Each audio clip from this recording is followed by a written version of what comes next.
Good morning. It's 8 a.m. in Singapore, 1 a.m. in London, and 8:30 a.m. in Pyongyang, where North Korea's leader Kim Jong-un has attended a groundbreaking pop concert featuring South Korean stars. The event is the latest in a series of conciliatory gestures that appear to mark a thaw in relations between the two sides. The leaders of the two Koreas are due to hold a summit on the border later this month. This report by James Waterhouse contains some flashing images. Our Indonesia editor Karishma Vaswani caught up with Joko Widodo, or Jokowi as he's known in Indonesia, and asked him whether victory was still certain. Then how would you explain, Pak, the fact that Prabowo Subianto has been racing up in some polls, and in an election which looked like it was going to be a walk in the park for you, you are now having to defend your position? There have been smear campaigns, bad rumors, and lies spread about me. Sebetulnya dalam pemilihan presiden.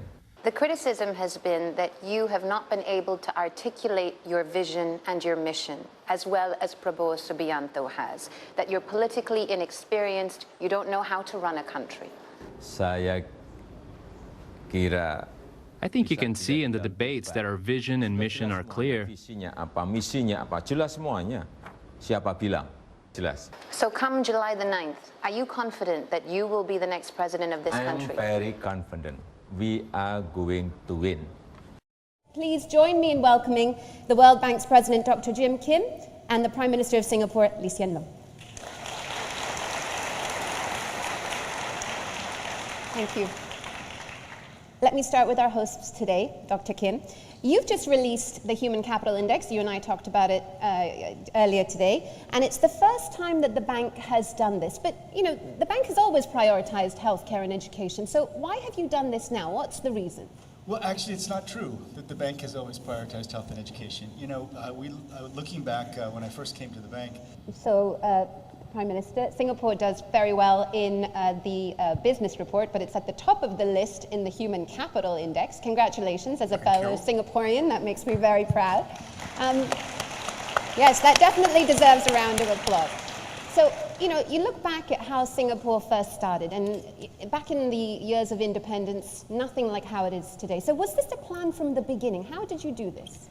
Well, we got some things right at the beginning, but we can't pretend to have forecast everything from the outset. Absolutely, Prime Minister. I suppose, Dr. Kim, that the point I'd like to make with you is that Singapore is a unique example. The size and the scale of the nation, it's a small country with a small population. But the whole idea of the Human Capital Index is so that the lessons from countries that have done well can be transplanted elsewhere, in theory, right? So, are you seeing the kind of investment that we need around the world to be able to prepare us for the digital future? Well, frankly, no, and that's exactly why we did this. And specifically, how will the Human Capital Index, do you think, galvanize people? Is it the ranking that will make them feel like, I've got to get better in the ranking? Well, unfortunately, you know, there have been so many studies that have shown the relationship between better health and economic growth. Just looking to the future, though, Prime Minister Lee, you know, so far Singapore has done remarkably well. There's no question about that. But do you feel that the job is done? You know, for the future generation of my children, for instance, in Singapore, how do you continue to invest in human capital? Because, well, the same things keep working.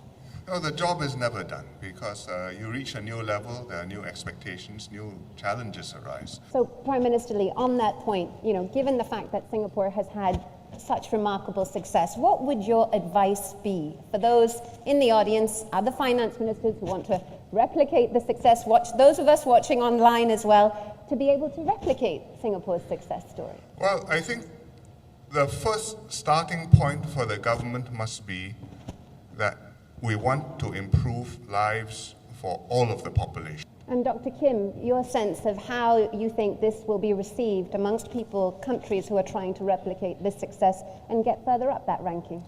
Well, I have to tell you, there were many, not many, but there were at least a few countries that really didn't want us to do the ranking. Investing in human capital, it's so apparent that it is the way that countries need to prepare for the digital future. Thank you so much, gentlemen, for joining us for this discussion. It is really a privilege and a pleasure. Thank you, Prime Minister Lee. Such an honor, really an honor. Thank you. Thank you. Dr. Kim, thank you so much. Thank you. Please. This is the central business district in Jakarta. Now, this part of the city isn't usually so badly affected by the heavy flooding that accompanies the seasonal rains. But this time round, you can see for yourself, this city has been paralyzed, as many parts of Jakarta have also been because of the rains. Officials have warned that over the next few days, the rains will continue to increase, and that could mean that floodwaters here and around Jakarta will continue to rise. We can no longer tolerate these chronic trade abuses. One of the things Donald Trump always said he was going to kill off were big multilateral trade deals, specifically the Trans-Pacific Partnership Agreement, or the TPP as it's also known. He did pull the US out, and given the fact that America was the biggest economy in the deal, many thought the TPP would die. It didn't. The 11 other countries in the agreement decided to push ahead without the US in it. He said he was going to call China a currency manipulator on his first day in office and slap tariffs on Chinese goods coming into the US. He didn't. But we have seen moves from the US to keep Chinese companies out of the United States. And he's made some headway in getting US financial firms more access to the Chinese market. If you're anything like me, you're probably late. So enter Singapore's Smart Nation initiative. It's part of the government's plans here to introduce technology in pretty much every aspect of daily life. They've installed these interactive bus maps in some bus stations across the island.